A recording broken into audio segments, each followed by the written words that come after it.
have any questions for our attendees throughout the discussion, please feel free to put them in the Q&A box. And right now, we would like all of our panelists to introduce themselves. So we will start with Kendall. If you can tell us your name, your institution, your major, and what grade you're in, or what level you're at. Hi, everyone. My name is Kendall Nicholas, and I am an incoming student, PhD student at University of Pennsylvania for the neuroscience graduate group. And I also graduated from Hampton University with a bachelor's in biochemistry. Wonderful, thank you. And then we'll have Yasmin. Hi, I'm Yasmin Lowe. I'm a rising senior at DePaul University in Chicago, and I'm a neuroscience major. Wonderful. And then Naisha? Hi, I'm Naisha Savory. I go to Virginia Tech, and I'm a clinical neuroscience major, rising junior. Wonderful. And Tyria? Hi, I am Tyria. I'm a biology major. Was going to Montgomery College, but now I'm starting in UNLV in the spring, so I'm really happy about that. Awesome. And Stephanie? Hi, I'm Stephanie Renee. I am a senior at the University of Texas at El Paso. I just finished up at El Paso Community College. I'm a neuroscience major, but got my associates in biology. Wonderful. And so I will have all of the panelists, if you all could tell us a little bit about your career goals, your long-term career, and what you are doing right now to help prepare for that. So we'll go in the same order that we just went in. All right. Hi, everyone. So I was a former athlete and experienced concussions.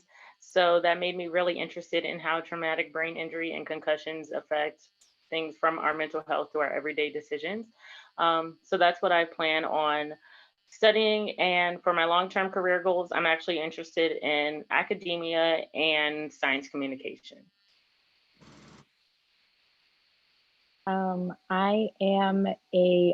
I'm interested in academia as well, and hopefully obtaining a PhD.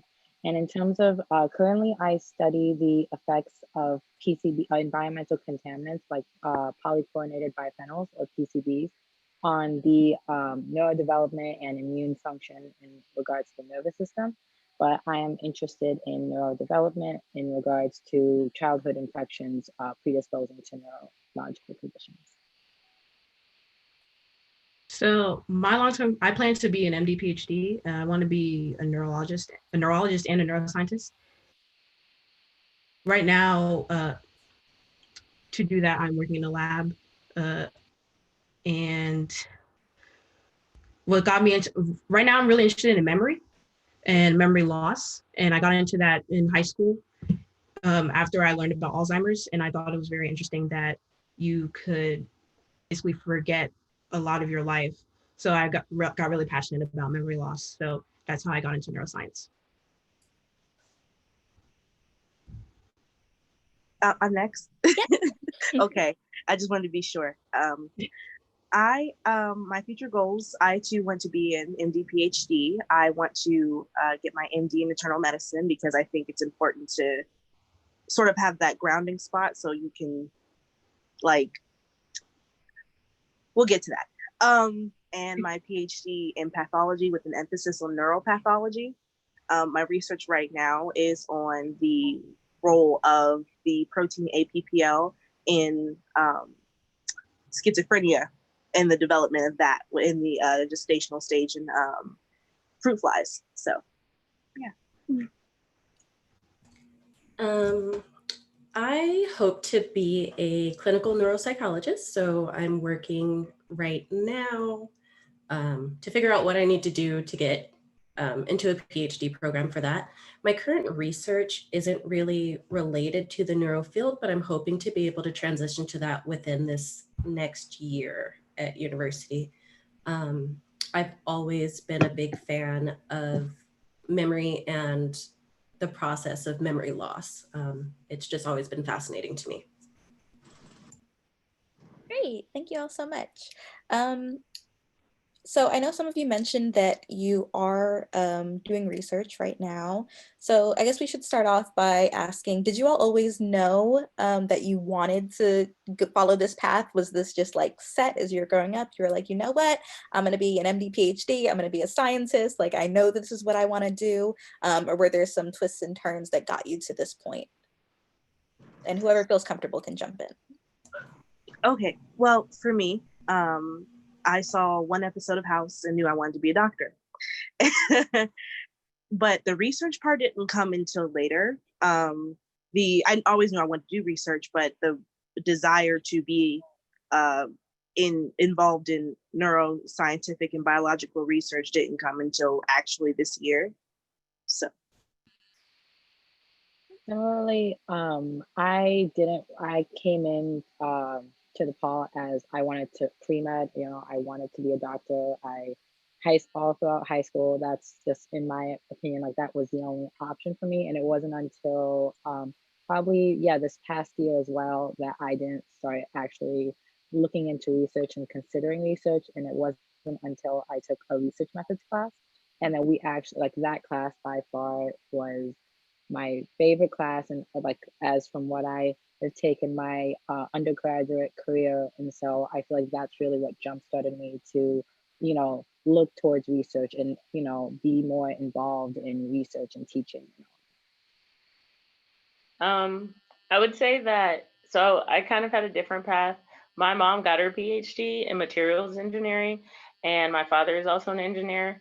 So I've kind of always been surrounded around research and asking questions, and they never let me get an answer to my questions without me doing the research. So it could be as simple as like, why is the sky blue? They're like, go figure it out. So I think that kind of molded the way I approach my curiosities. And I pretty much always knew that I wanted to be a neuroscientist because I was always asking questions around the brain.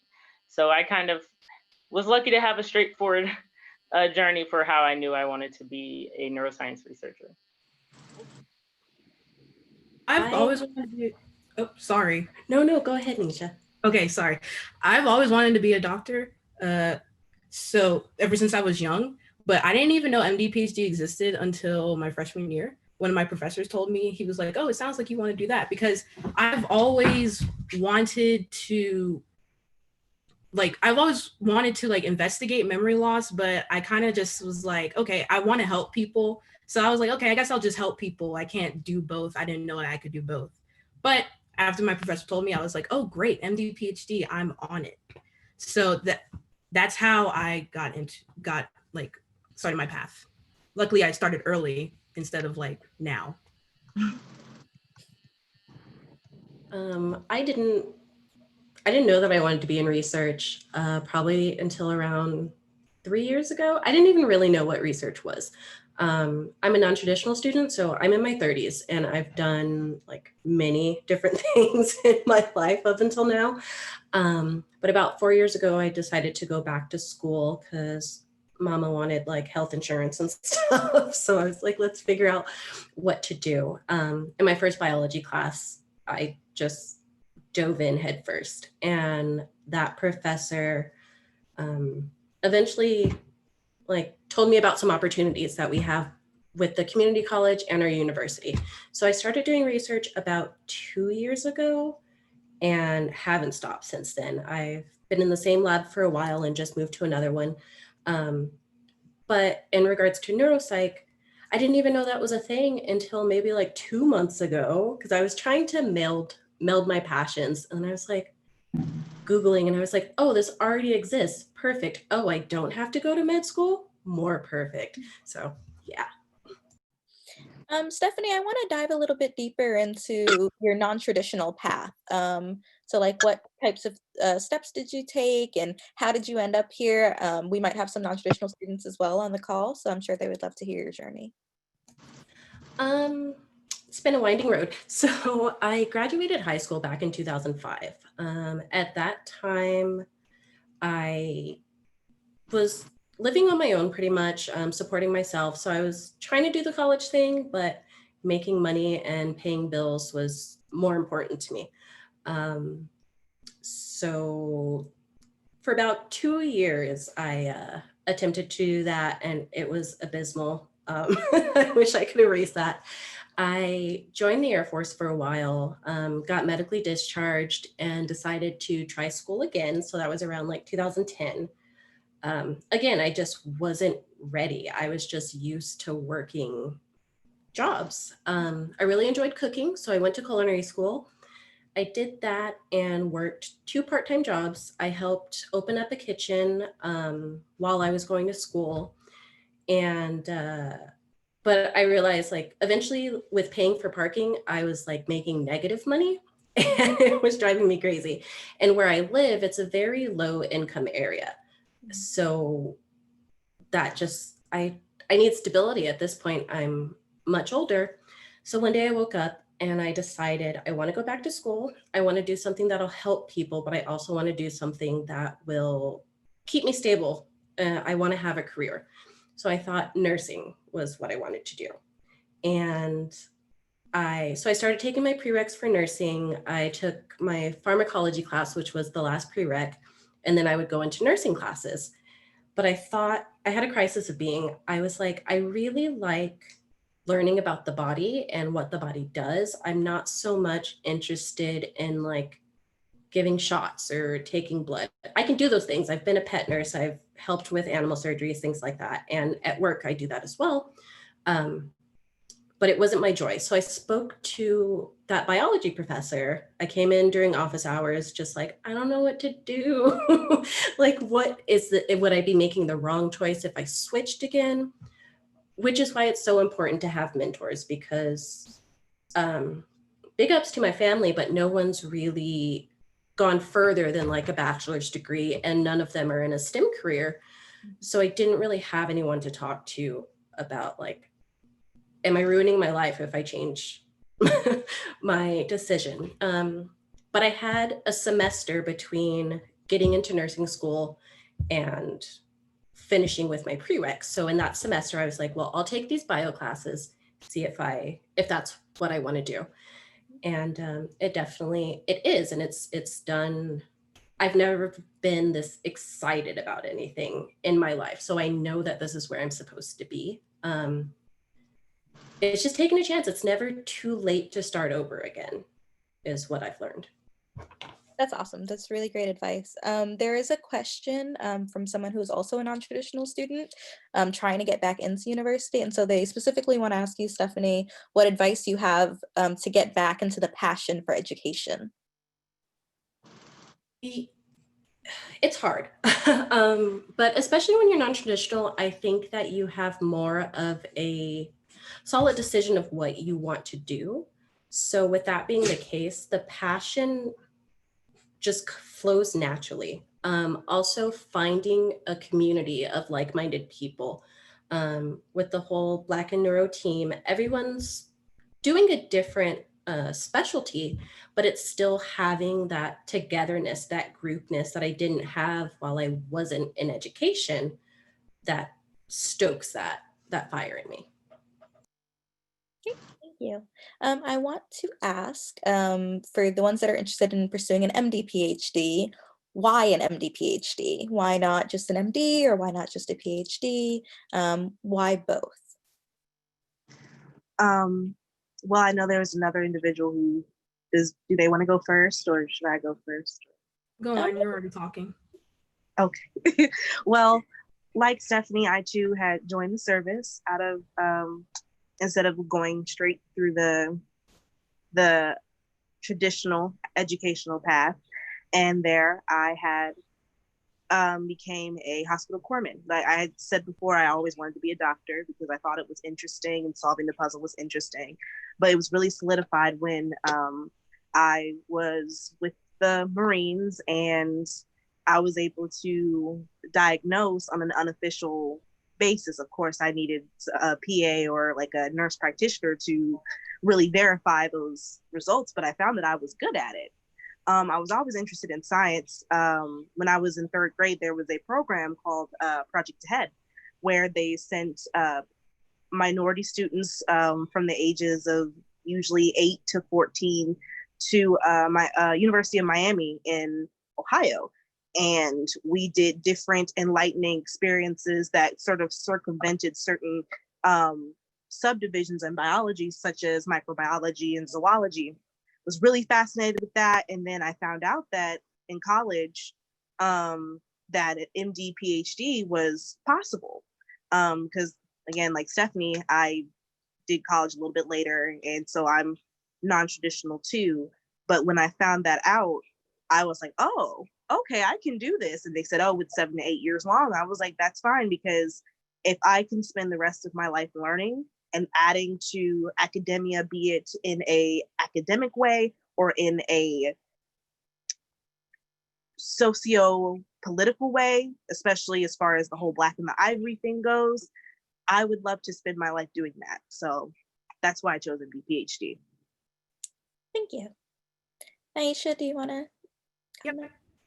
So I wanted to be a doctor for a while. I always knew that I wanted to help people and have an effect on people's lives and have a like be able to see it that I'm actually helping them. But I also had this dilemma where I wanted to investigate, do a little bit like wet lab science, along with like understanding the molecular mechanisms of memory loss.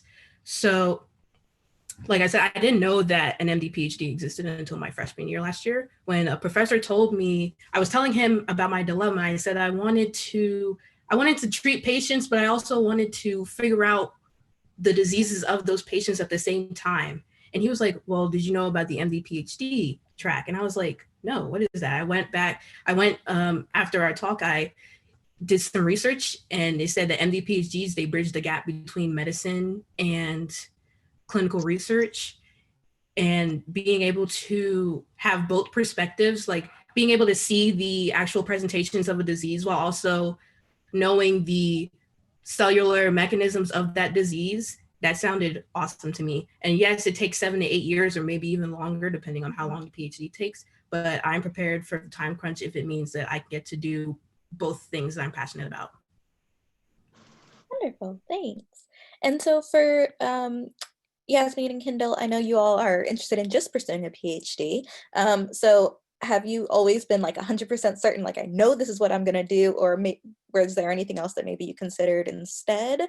And if you are like 100% certain, how do you know neuroscience? Like, how do you know that that's just the field for you? So I actually wasn't always sure on PhD. I kind of went back and forth. So I went MD, and then I wanted to maybe do PA, and then I thought I wasn't sure about, like, I was kind of on edge about PA for a very long time. And I always thought like maybe I could just do research, but then I wasn't sure if I wanted to go with full PhD. I could just go master's. But I feel like one thing that kind of solidified PhD for me is just like kind of taking those, from my understanding of a PhD, is just taking those extra steps to kind of really get involved in research. And also one thing that did kind of help with my dream to have a PhD is just like, from what I'm understanding, the stipend and all, like actually getting paid to do research. So that is something that definitely did help in terms of just like financing my education. But neuroscience, I think that's like I've always been interested in the brain, although I've always been like, you know, different aspects of the brain, and you can research the brain while understanding different aspects of the body. And I think that's something that definitely interested me in terms of neuro. So like you can always just like meld different disciplines together, like in neuro. So for me, the research was non-negotiable, and I think my questioning was on the MD. So my freshman year of college, I thought I wanted an MD PhD, and I had the opportunity to go to Panama for 2 weeks and travel with doctors. And the pressure that I felt with practicing, I was like, this isn't for me. Like just being with people and having to either diagnose or treat them on the spot, I was like, yeah, I can't handle this pressure. So I rather help people from a place where, okay, if I do make mistakes in the lab, well, I get a chance to cover it up or figure it out, right? Like, okay, messed up this serum, all right, we'll keep moving forward. But if I mess up with blood in practicing, I can't do the same kind of damage control. So that's how I knew an MD PhD was not for me. And when it came to the neuroscience aspect, I always liked psychology and I always liked science, but they both were missing something for me. Like psychology, I was like, I need more science. And then science, I was like, I need more of a social impact. So I started to do more research in the disciplines I liked. And like Yasmin said, I like the interdisciplinary nature of neuroscience. Neuroscience is not one thing. And I think that's what I liked the most, and that flexibility to navigate what I wanted to do. Wonderful, thank you. There is a question. Can someone just briefly explain what an MD PhD is, like the requirements and the structure and how that works? I can do that.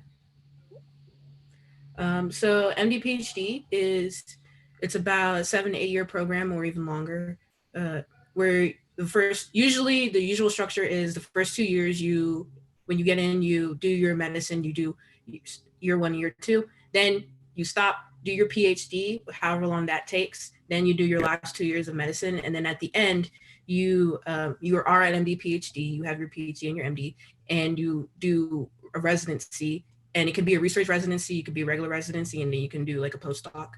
There's a lot of things you could do, but overall, the MD PhD is for. Let me step back. There is a program called the MSTP that a lot of med schools that offer MD PhDs have, where they pay you a stipend and they pay for all years of your school all of them. They pay for all years of your school. So that is a great plus if you want to do an MD PhD, that you don't have to worry about having debt after putting in all this time, and also getting paid while you're doing the research and doing your med degree. Does that answer the question? Need any more information? I think that's good for now. If they have more questions, they're more than welcome to put it in the chat. This is a open question for whoever wants to answer. Can you discuss the value of an academic advisor versus a research advisor? Well, an academic advisor is more about curricula, and anyone can stop me or add if you'd like.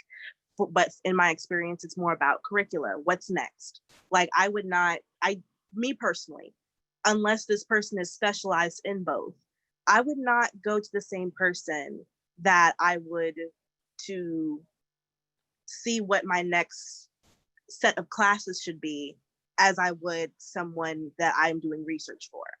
The man I'm doing research for, he's a great dude, but I would not ask him questions about MD, PhD because that's not his wheelhouse.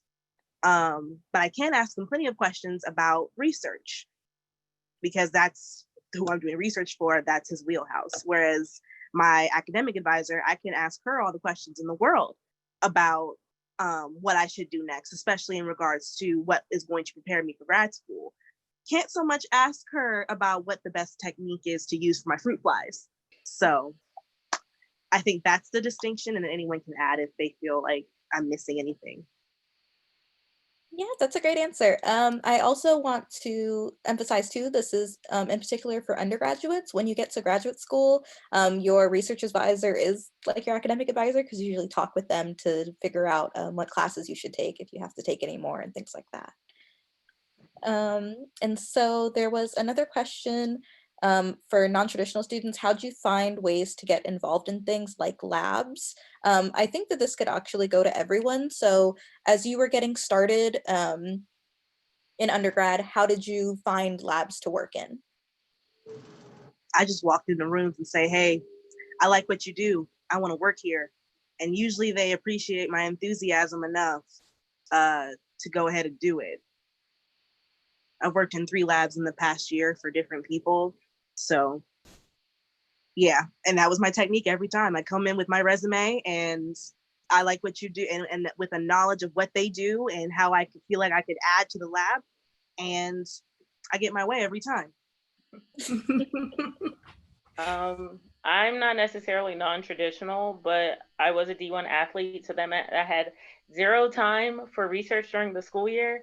and we always had to come back early in the summer. So summer research opportunities typically went too long for me. I was able to land one and still had to leave a day early, but they were gracious enough. So I think getting into labs in a place where you don't have the lab experience before, I reached out to people I did know was in the field with a simple email. And I started to learn about a lot of different programs. And so, particularly, this is after you graduate undergraduate, but it's something to look into in other post-baccalaureate programs. So, post-baccalaureate is after you graduate.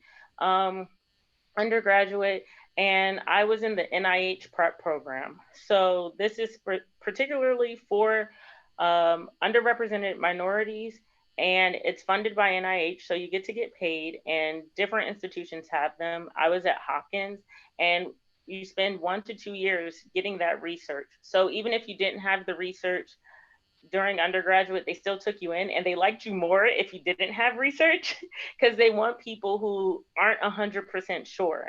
And they help you with the presentations, they help you with the reading of the papers, because most likely everyone else like you is confused and doesn't know, or just doesn't have the experience to continue to move forward. So there's a lot of post-baccalaureates. And I've learned that going into graduate school, a lot of graduate school admissions committees like post-baccalaureates and like the idea that you were able to do research outside of having a school or class schedule, because then you could dedicate your 100% time to your research. Yeah, I just want to speak on the post-baccalaureate program as well. That's a great opportunity, especially, you know, if you're not 100% sure if you want to get into grad school or not. As Kendall mentioned, like that is a wonderful thing, and you get paid, which is it's important. And honestly, I kind of feel like sometimes it's a little bit better than going straight into like a master's or something, which you probably have to pay for. So that's just an important thing to take in consideration, is how much debt you might be going into for some of these experiences. Whereas, you know, if you are a little shaky, maybe do a post-bac program and then jumping into a PhD, those are generally fully funded depending on the field that you're into. I just wanted to piggyback on that as well. As to what Kendall said, I just wanted to let everyone know that there are programs for undergraduates as well. So you don't have to wait until you graduate. There's REUs that you can look up online, which are research education under, you know, it's an REU, and you could Google it, but they're usually summer programs. So you can go to another school, because in my location, we have like a very tiny neuro niche, but it might not be exactly like what I want to do. So I can apply to a REU, say in New York or Florida, and hopefully get in. I'm currently in a program called RISE. I don't know what it stands for, but it's funded by the NIH, and it started in the summer. This is my second program, but I started one in the summer. And then for the past school year, I want to say, I've just been working in a cancer lab, and we just moved over to, I'm working with mosquitoes now because of Corona, but I do get paid. And so that definitely helps a lot. It's a research training initiative for student enhancement, and they love underrepresented minors to add to that diversity. So always ask around and Google around, even if you're still an undergrad, because I didn't even know that that was an option for me. And it gives you kind of a leg up that maybe you don't have to wait a whole nother 2 years after you graduate if you have this experience already to go into another program. I want to add on, oh, sorry. Sorry. I also want to add to Stephanie, there's also SURF, Summer Undergraduate Research Fellowships. That's how I got into the lab that I'm in now. I was part of the NeuroSurf program at my school. So apply to SURF programs, they're great. Yes. So SROP, so like Summer Research Opportunity Programs, I think that's what they stand for. So like those are especially good if you mainly have a summer to do research. So I got into an SROP this summer, although unfortunately it was canceled because of COVID. But even then, just like applying to SROPs, because those are at least I know Big 10 schools have SROPs and those are paid. So it's about like 8 weeks. They pay for housing. They, or at least some of them do pay for housing. Will, you know, offer you a stipend as well to do research over the summer. So it is something just like a nice little incentive. If you're worried about like, you know, just how you're going to live while you're doing research, that's something to look into. Although during the school year, honestly, putting yourself out there with faculty members is honest, like one of your best friends in terms of having research opportunities during the school year. Just sending a faculty member an email, coming to those office hours, just to talk about research. That's one of like the things that can really get you in the door in research during the school year. Yeah, those are all really great points. Thank you all so much. Yes, so SURF, RU, SROP, those are all acronyms that you guys can Google and look up. I think when I was an undergraduate, I just looked up like research summer program Nashville because that's where I was living. And so the thing to remember though and to pay attention to is they do have deadlines that like their deadlines aren't like May for a summer program, right? It's like January or February. So if you are interested in something like that, start looking in the fall, and then that way you can get your application together so you're ready to apply when those deadlines come. Okay, so you guys answered a lot of the questions that I had. I kind of wanted to get into a little bit some of your experiences as a Black student in these programs, or even just getting into neuroscience in general, any challenges that you may have faced, or any experiences that you want to share as a Black woman. The area where I live in El Paso, Texas. So it's a primary Latinx community. There's about, I would say 3% Black people here in the city. So when I'm at school, more often than not, I'm the only Black person in my class. I'm hoping maybe that's going to change when I start classes at the university, if they'll ever let us back in. Because I see y'all on campus. I know you exist. It just might not be in the classes that I'm in. But I've never faced, that's never been a barrier to me, like in class wise. Like I've never had a professor look down on me or anything like that, which I'm grateful for because I know that that does happen, but I still have, you still feel like an outsider or an other, and that is stressful just in general. So I've always got that stress, or if we have a debate, I'm worried about like tone policing myself, knowing that whatever I'm saying is either right or it's a normal thought that someone would have.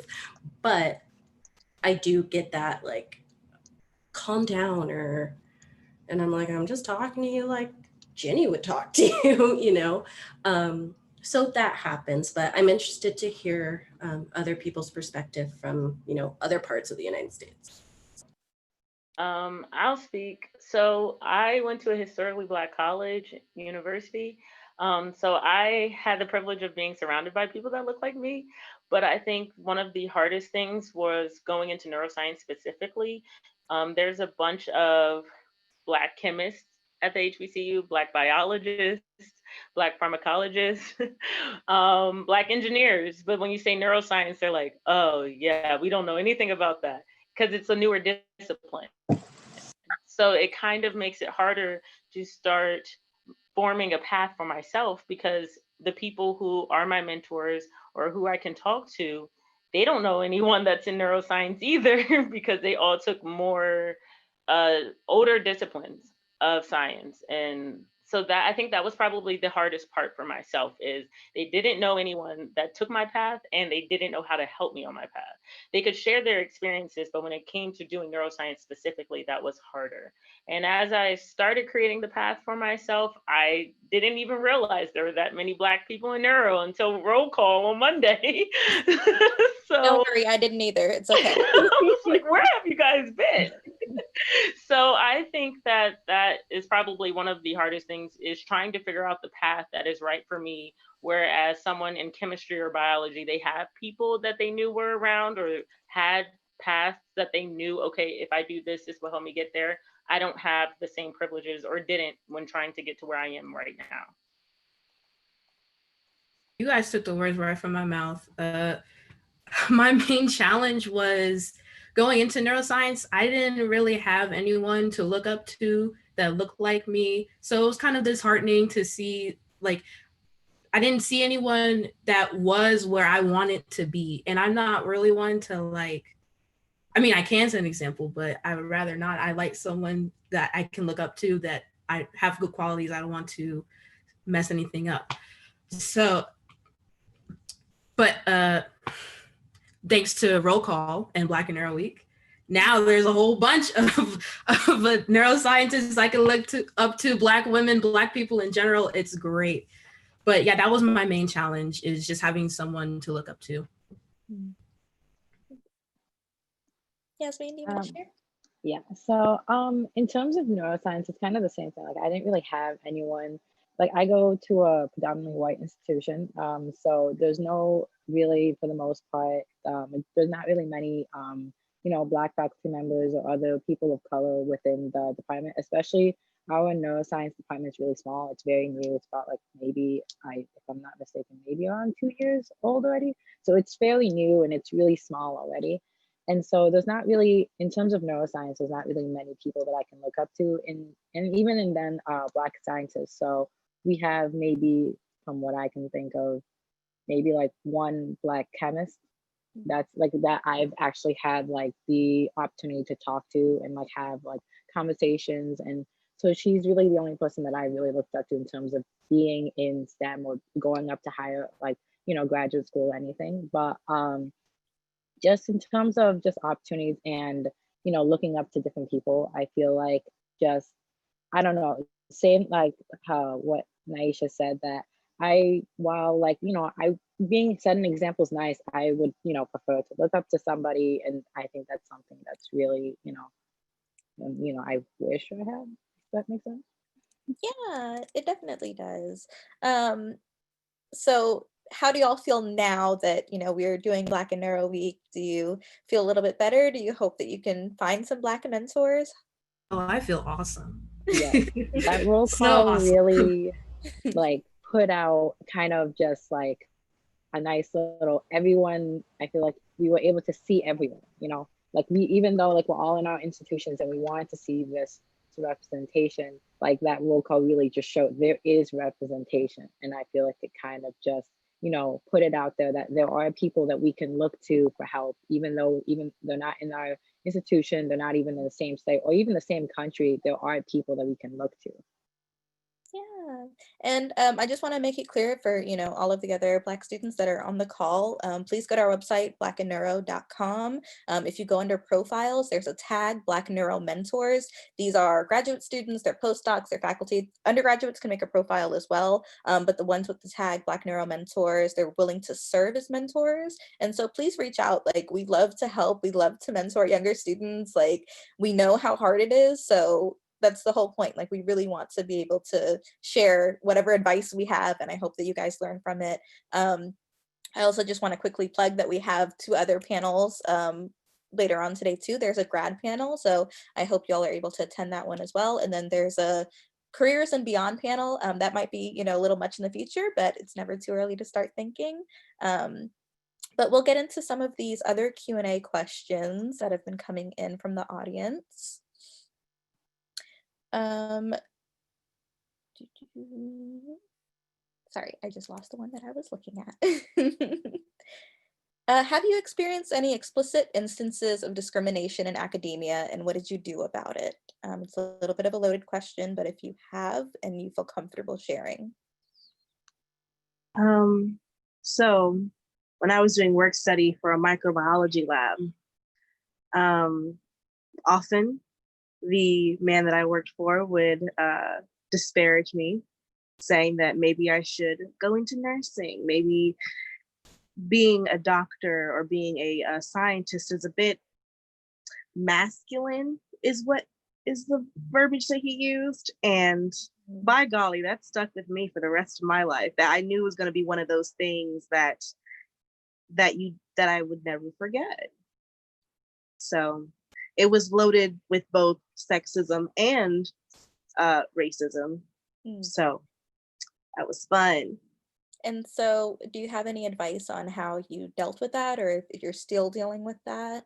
Oh, spite. Just doing it because I want to, because academia particularly is not something that you want to go into just because. That is not that it's very intentional, especially being a person of color, especially being Black and trying to pursue a career like that. But also, like, just because you say I can't do it doesn't mean that you're right. I know what I want to do, and there's no one who can tell me differently just because, oh, well, because you're not a man or because you're Black, all of a sudden you can't do that. Girl, please, I can do whatever I want to do. I agree. It's funny, I saw this, there was some graph that was explaining like why I guess people are in STEM majors and like 6% are in it because of revenge. So, you know, you're not the only one. Does anyone else have any examples that they feel comfortable sharing? Okay, that's fine. So there is a question from a rising senior in high school, who is so grateful to you guys for being here on this panel. So this person is looking into colleges, and in your experience, what would you say colleges want to see from the application to help them stand out? And what are some resources you wish you had known about being a Black STEM major going into college? I have feelings, but I'll let someone else answer. One thing to answer the second part of the question is I didn't know that you could get into, if you're into science, I didn't know you could get into research as a high schooler. During my surf program, there were, I think, 3 high schoolers in the program. I was like, I didn't know you could do that. What are y'all doing here? But yes, you could still you can get involved in research as early as high school. You can also if you want to do more medicine, then you can also participate in volunteer opportunities. I actually did do that in high school. Volunteer in a hospital. I think you can shadow people too in high school. Volunteering is the main thing that is awesome to colleges. They want to see that you are putting yourself in the community and contributing to the community. Volunteer hours are great, and it's also a great feeling to be helping people. So Also, I would say it's been a long time since I've been in high school, but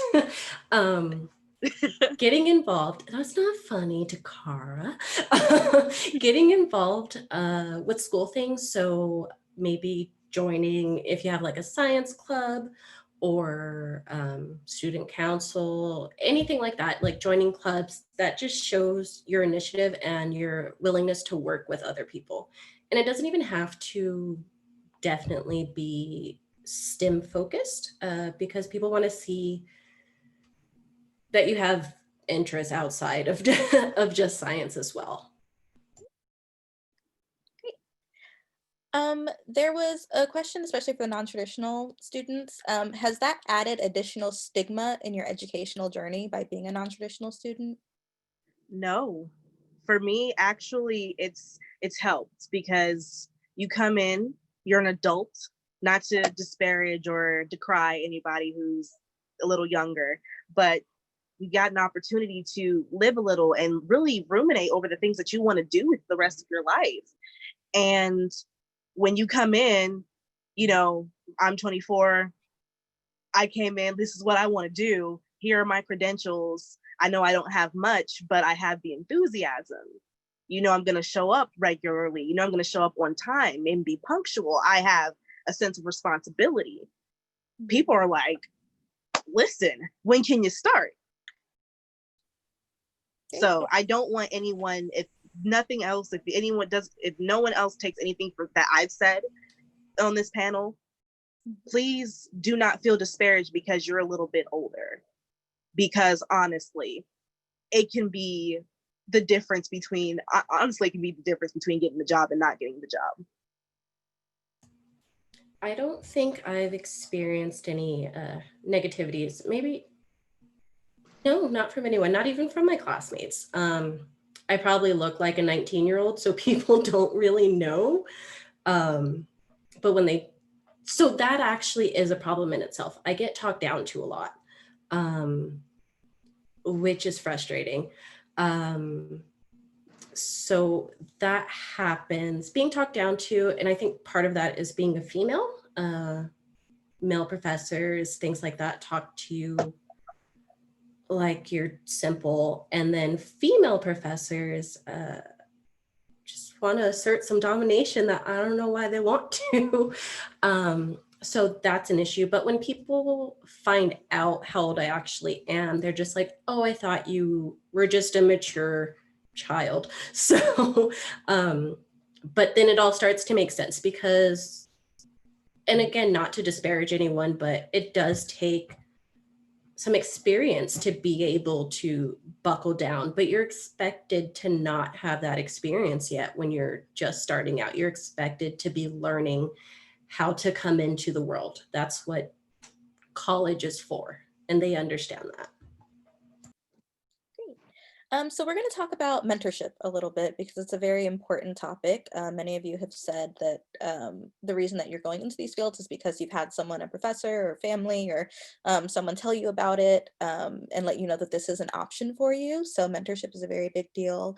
I want to ask, do you have mentors with similar backgrounds? Are they Black people? Are most of your mentors non-Black? Are they very supportive of you as a Black person? Yeah, if anyone wants to jump in. I'll speak. So like I said earlier, my mom, she got her PhD. And so is in a total different field, but she's been a mentorship in a way that she was the first Black woman to get a PhD from University of Maryland in materials engineering. So she dealt with a bunch of pushback. And so she's kind of been an outlet for me in a way of when we talk about feeling like you don't have a sense of community. She knows that she can't help me, but she doesn't want me to feel so alone that I can't talk to anyone. So she's actually mentored me in how to handle feeling alone or feeling like there is no one. And so she's Black. My mother is Black, but I mainly have non-Black mentors, and they've been my great PIs. I haven't had a bad PI situation. So my great PIs and the graduate students around me, which are mainly non-Black, except for Paige, which you guys might have seen, Paige Greenwood. She is one of the many faces for Black in Neuro. And so she's been a great mentor for me. But I think that the way that I've approached mentorship is there's a lateral mentorship and then there's a vertical mentorship. So lateral are people or peers who are on my level. And I think that's just as important because these are the people who are going to be moving up with you. So it's great to have people who understand your journey and your passion, but your path and your struggle because they're there with you. And then it's great to have people who are above you who've either been through what you've been through or they can pull you up with them as well. So I think that's pretty much how I've approached mentorship. And I would say roughly like 5 mentors, all in different places. I do think there's a such thing as too many people you're taking mentorship from, but I think it is important to have more than one. I love that analogy that you use. Sorry, go on. Oh, sorry. I agree with Kendall, just having people that like mentors don't have to be necessarily like older or like in like higher up positions, just in terms of just people that are around your same level that you can, you know, just in some ways like make mistakes with and learn with together and go on the same path together. I think that's one of the more like an important aspect of having a mentor, even though like, you know, you guys are at the same level. I think just, you know, bouncing ideas back off of each other and just, you know, going through, you know, hitting the same road bump and just talking it through together. Like I have a couple of those, and as well as like most of my mentors are non-Black.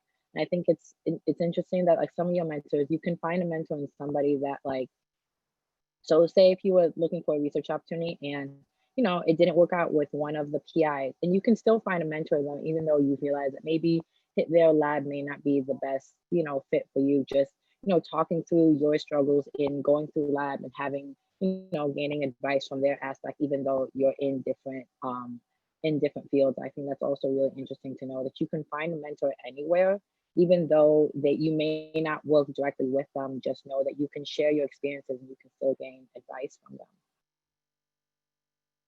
them. So that was great, Yasmin. Thank you for that insight.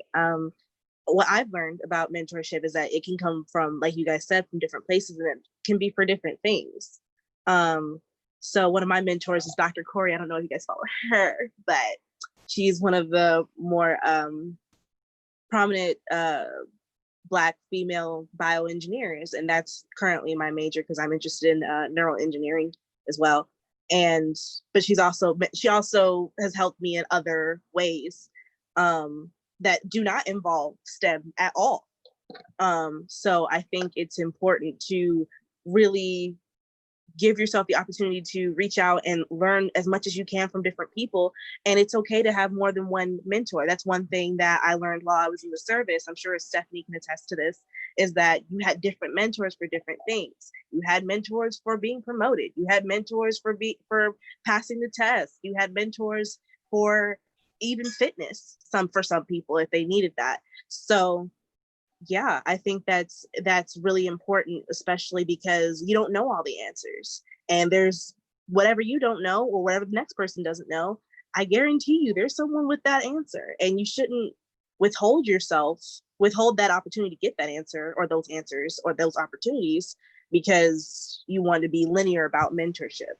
I hope I didn't interrupt you, Yasmin. I'm so sorry. Oh no, you're good. Don't worry, you're good. Yeah, no, you're good. Can I jump in real quick? Yeah. Throwing it out there that I'm still looking for a mentor, but also my mentor through community college was my bio professor, and I haven't taken Gen Bio in a while, but I always kept in touch. I always went to his office hours just to be like, this is what I'm doing now. This is what's going on. I emailed him a couple of months ago in the midst of Corona and just letting him know where I am, that I had graduated, what I plan to do. And his email back was it was like, find a mentor. Like that was 7 times in the email. It's like, make sure you find a mentor, soak up everything you can, find a mentor, blah, blah, blah, find a mentor. And I'm like, isn't that you though? So I think he's like pushing me to the side and letting me fly. But yeah, so I'm excited. I'm excited to learn. And even from all of you here on the panel today, it's been really good for me to hear your experiences, as they may be different from mine, but I can take a little bit of something from everything. Just like what you guys. Oh, go ahead. Go ahead. So, I like what you guys were saying about having like a peer mentor who's someone who you can grow with. I'm lucky I do have a friend who's also a Black woman in neuroscience who is basically on the same level as me, and we're both learning together. But also I do have other mentors that are above me. I have a Black female mentor, but she's not a neuroscience, she's an epidemiologist. And she really made me, I'm not really a fan of statistics, don't really like math, but statistics is very important in research. You need to be able to quantify and understand your data and make sure that does it answer your question. So she really helped me with an appreciation of statistics.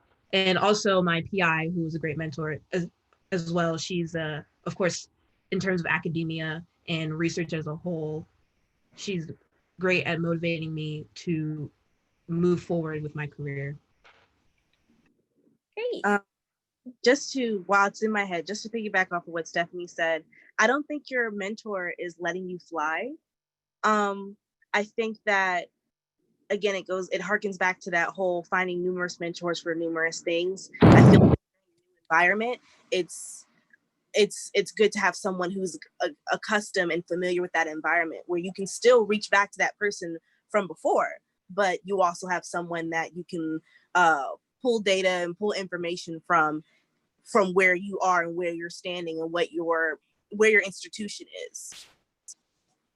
Maybe, but my feelings are a little hurt, but that's Oh, fine. I'm so sorry. That's Okay, so valid. we have about 5 minutes left, so we're gonna do some really quick, like rapid fire questions. So just like try to think of like one sentence answers if you can. So how do you set yourself apart from others who have more experience or know more? Or how do you give advice to someone who may feel that way? Enthusiasm. Right. I think when you're starting out in a lab, your job isn't to set yourself apart from people that know more. Your job is to learn from them. So show up when you say that you're going to show up, and that alone will make you someone great. I think also having passion in what you're doing. So even though someone may be having a little more experience, just like Stephanie said, showing up when you say you're going to show up, have passion, be involved in, whatever experience you're having. Okay, so this next question, can you describe how everyone handles being the only or few Black females in neuroscience in your program? So just some advice for dealing with that. You know, you are there for a reason. Just remember that. There are going to be times where people, whether they look like you or not, may try to make you feel like you don't belong there or that you're underqualified. But if you were underqualified, you would not be there. Yep. Always have confidence in yourself. That's something I struggled with up until recently. And it helped to have people who were there to motivate me to make sure that because that imposter syndrome, that'll creep up on you, especially when you're a Black woman, you're like the only one in your program or one of like 3. That imposter syndrome will creep up on you. But always remember, again, what like Tia said, you are there for a reason. You got there through your merit, not because of affirmative action. Whatever someone may try to tell you, you got there from your merit, from your brain, from your intelligence.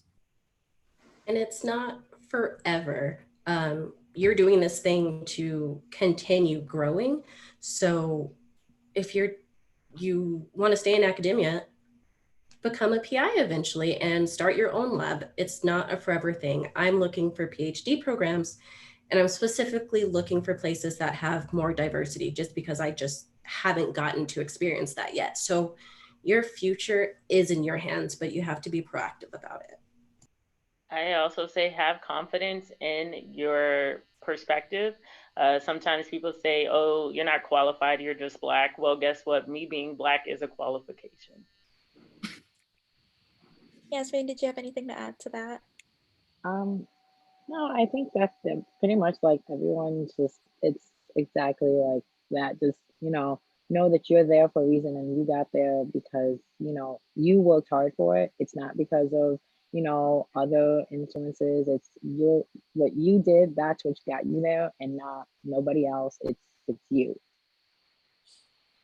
And so this, I'm sorry, go ahead. I'm sorry. oh, I was just moving it. So we have this last question. So can each of you just share advice to future mentors, things that you would want them to know for mentoring you as a Black student? Please do not single out your Black students, especially if they're the only one. If you were talking about something that applies like racism in science, if you were talking about something about that, please don't be like, Naisha, what do you think? That puts you on the spot. That puts the student on the spot. And it's not a very comfortable feeling. Let me tell you, it's not comfortable to be put on the spot. That's one thing I really love about my mentor, my PI. She does not single me out when we're talking about stuff like that. It's always a comprehensive discussion, and if I want to put my input in it, then I can. That really helps with your Black students feeling comfortable around you and within your environment. I would expect my mentor to be my advocate, and I don't mean like coddling me, but to shut down when other people are not acting the way that they should. In my lab, unfortunately, there was a time a person said the N-word just because it's just colloquial, they're just talking. But I had to be the one that was like, hey, no.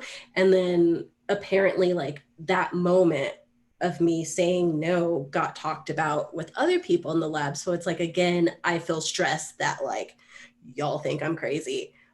I don't want to have to do that. Like, I don't know, your parents should like raise you better. But if they didn't, I expect my mentor to be my advocate. For my future mentor, don't expect me to be like the representative. I don't like that feeling at all. I'm not the representative for the Black community. My experience is my experience, and it should be the same for everyone. If you're white, I don't look at you to be the representative for white people, so don't do the same for me. So that's pretty much it. Mine is about my one piece of mentorship. My advice would be enthusiastic about the science. I don't want to come in and hear your horror stories and all that other. We have a whole tag for that. Black in the Ivory was a whole tag for that. So I want you to be enthusiastic. I want you to be supportive.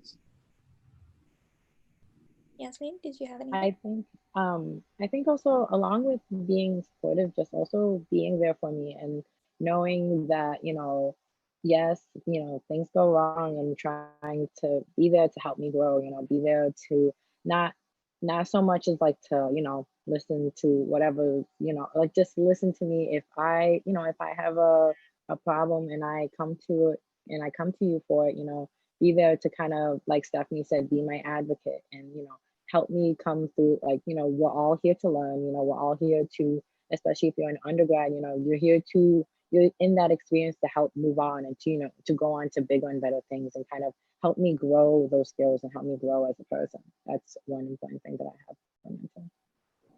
I just want to thank you all so much for your time and for your insight and your advice. To all of the audience, if you are looking for mentors, remember, go to our website, type in Black Neuro Mentors, and hopefully you'll be able to find some. We can also continue this conversation on Twitter at Black and Neuro. And yeah, thank you all so much. We really appreciate it. And I hope you all have a wonderful day. Thank you for having us. And thank you to the audience members for listening. Yes. Yes, thank you. Everybody stay safe. Wear a mask. Please, and wash your hands. Mask up. Yep.